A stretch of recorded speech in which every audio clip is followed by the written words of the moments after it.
அரக்கருடன் ஒழுங்கு வளர் எழுத்தருடன் அன்பத்துறை எனர்ச்சியை இதுக்கு போன வாரம் நம்ம முருகப்பெருமான் கருணையினால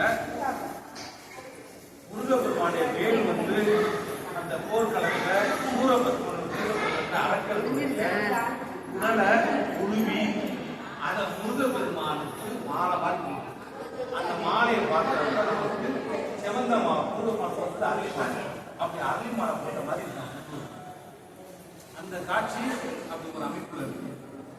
அதான் போன பேர் நம்ம சொல்லிட்டோம்.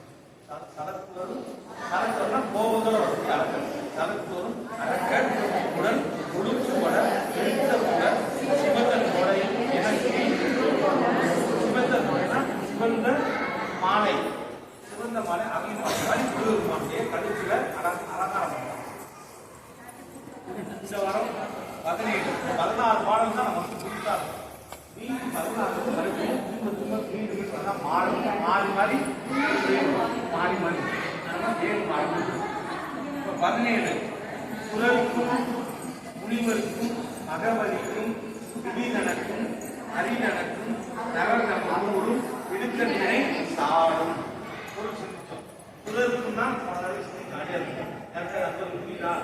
குரல்கள் யாருமா தேவர்கள் கவனிங்க.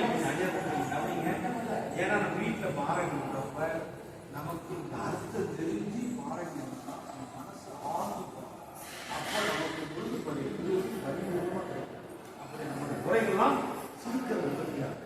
அதனால தான் முருகப்பெருமான் பாருங்கன்னா நம்ம வேல்மானுக்கு ஒரு சிந்திச்சு வேல்மானுக்கு ஒரு சிந்திச்சு 16 படம் 16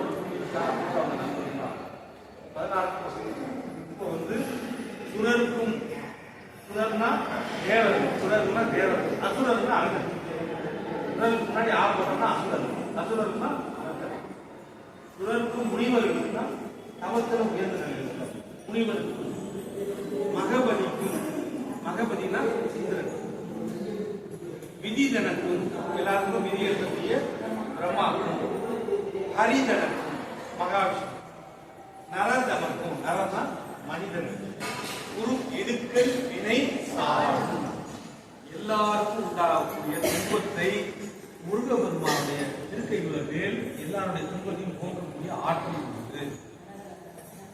இதுக்கு அர்த்தம் சொல்ல முடியும்.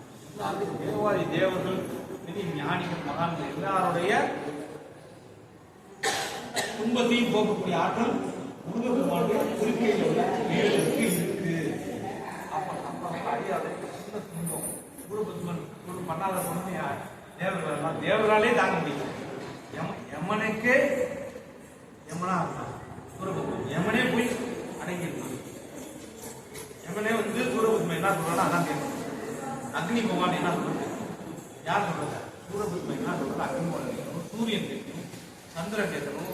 இது மாதிரி எல்லா தேவர்களையும் ஒரு அடிமை மாதிரி யமனுக்கு நம்ம எல்லாருக்கும் தெரியும். எல்லாமே எடுக்கக்கூடிய யமன் அவனே போய் அடிமையா சூரபத்மன் இருந்தானா அப்ப அந்த மாதிரி தேவாதி செல்வதுனா எவ்வளவு பெரிய துன்பமாயிருக்கும்.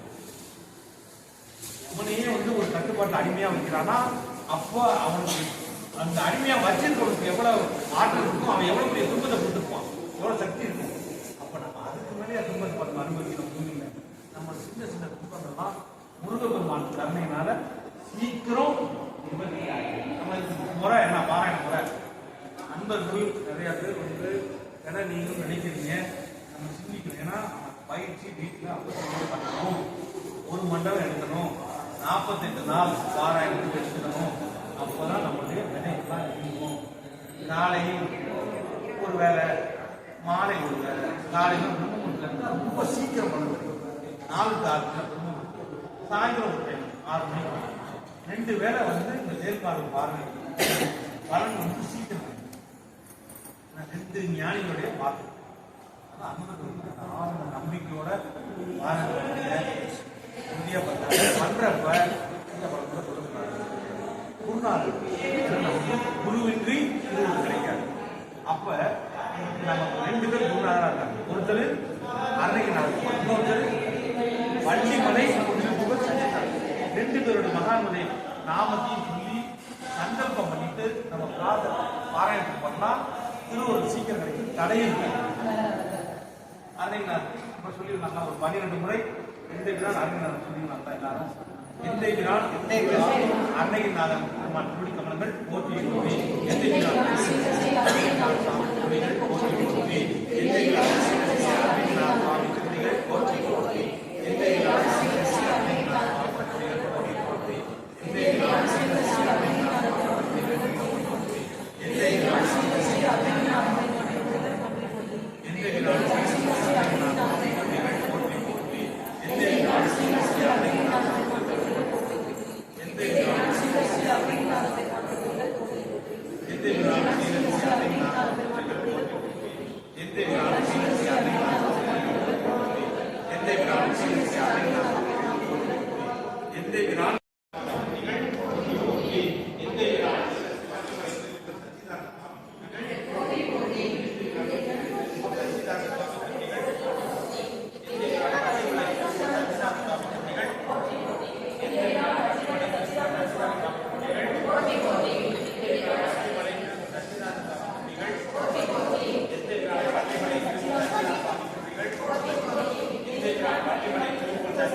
தடை இல்லாம முருகமாண்டிய திருவருள் பரிபூர்ணமா கிடைக்கும்னா நம்ம மேலும் மேலும் சேவை 12 முறை சொல்லிட்டு போனோம்னா போற காரியம்